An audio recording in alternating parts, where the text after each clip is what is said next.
kusina. Diba, gagawa na naman tayo ng postage. Ito po ay papuntang Scotland. Well, suki ko na to kasi nga mapamahal yung postage. Nag-order talaga siya.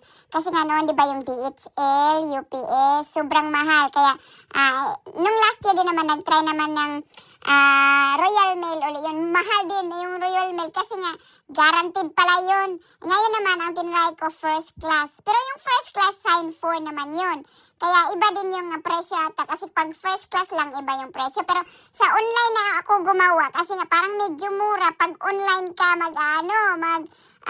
lalagin, ba kaysa doon sa pupunta ka sa talaga area tapos sasabihin mo kung ano mga laman, mga ganyan-ganyan.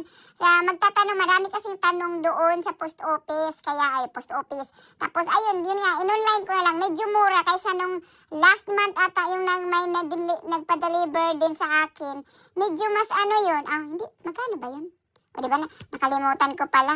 Ay, parang hindi pala ako nag-add din. Kasi dito, honest to goodness, nagbawas din ako dito ng postage. Alam nga, hindi naman libre ang postage, diba?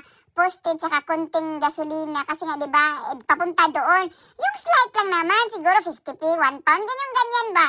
So, ayun na, thank you sa aking suki pa Scotland. Sana'y matanggap niyo bukas ang inyong order. Salamat, bye, love you all.